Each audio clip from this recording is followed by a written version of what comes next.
वह भारत का रत्न है, वह एक कवि भी है और पत्रकार भी। उसकी शैली में एक पैनापन है, विपक्ष उसके भाषण का मुरीद है। जी हाँ, मैं बात कर रहा हूँ भारत रत्न अटल बिहारी वाजपेयी की।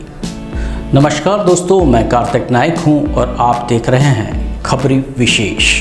दोस्तों, आज के एपिसोड में हम जिस व्यक्ति विशेष की बात करने वाले हैं वे कोई और नहीं, भारत रत्न श्री अटल बिहारी वाजपेयी हैं। उनके जीवन पे कुछ प्रकाश डालते हैं। तो चलिए शुरुआत करते हैं। भारतीय इतिहास में 3 बार के प्रधानमंत्री रहने वाले अटल बिहारी वाजपेयी जी का जन्म एक मध्यम वर्गीय परिवार में 25 दिसंबर 1924 में मध्य प्रदेश के ग्वालियर जिले में एक गांव में हुआ था। उनके पिता कृष्ण बिहारी वाजपेयी एक शिक्षक और एक कवि भी थे। उनकी माता का नाम कृष्णा देवी वाजपेयी था और उनके 7 भाई बहन भी थे। वाजपेयी जी ने अपनी हाई स्कूल की शिक्षा सरस्वती विद्या मंदिर गोरखीबाड़ा से प्राप्त की।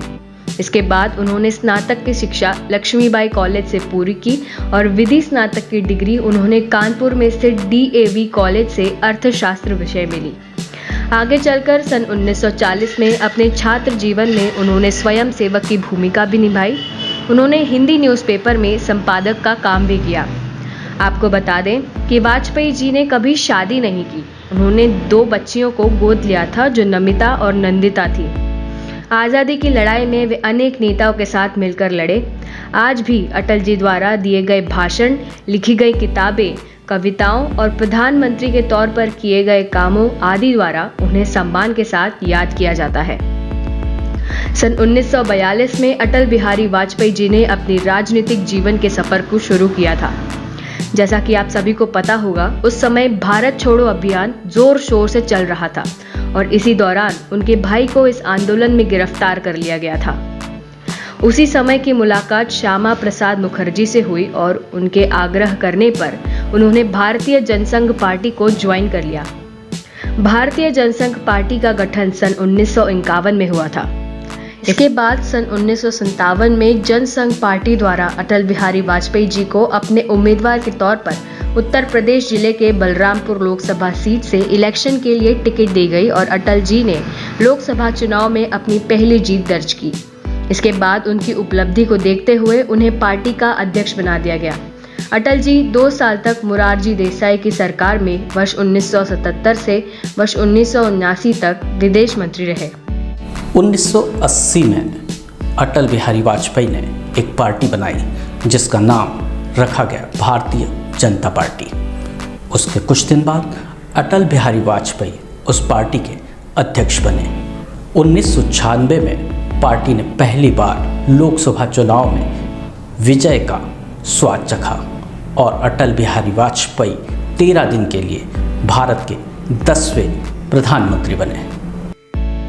13 दिनों तक ही सरकार के चलने के बाद अटल जी की सरकार गिर गई और फिर सन 1996 में सरकार गिरने के 2 साल बाद पार्टी सत्ता में आई और 19 मार्च 1998 में अटल जी ने दूसरी बार प्रधानमंत्री के रूप में शपथ ली और फिर 13 अक्टूबर 1999 से 22 मई 2004 तक वे तीसरी बार प्रधानमंत्री पद पर रहे।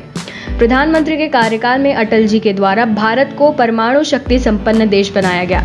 राजस्थान के पोखरण में सन 1998 में 11 मई और 13 मई को 5 भूमिगत परमाणु परीक्षण विस्फोट करके हमारे देश को परमाणु शक्ति संपन्न देश बनाया।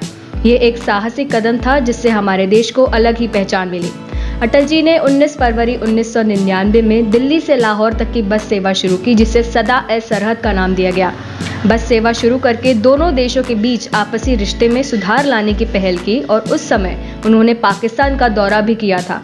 कुछ समय बाद पाकिस्तानी सेना प्रमुख परवेज मुशर्रफ की शय पर पाकिस्तानी सेना और आतंकवादियों द्वारा कारगिल क्षेत्र में घुसपैठ शुरू कर दी गई और कई पहाड़ की चोटियों पर अपना कब्जा कर लिया। तब जवाबी कार्यवाही में अटल बिहारी जी की सरकार ने ठोस कदम उठाए और भारतीय सेना को खुला समर्थन दिया, जिससे कि हमारी सेना ने पाकिस्तानी सैनिकों को खदेड़ दिया और उन्हें धूल चटा दी। अटल बिहारी वाजपेयी जी ने भारत की सड़क मार्ग को जोड़ने का काम चारों कोनों से किया है। इसमें दिल्ली, कोलकाता, चेन्नई और मुंबई जैसे प्रमुख शहरों को भी राजमार्ग से जोड़ने का काम किया गया, जिसे स्वर्णिम चतुर्भुज योजना का नाम दिया गया और अभी तक अटल बिहारी वाजपेयी जी की सरकार ने ही सबसे ज्यादा सड़कें बनवाई हैं। 1996 में पार्टी ने पहली बार लोकसभा चुनाव में विजय का स्वाद चखा और अटल बिहारी वाजपेयी 13 दिन के लिए भारत के 10वें प्रधानमंत्री बने। सन 2015 में वाजपेयी जी 44वें भारत रत्न भारत के लिए बने।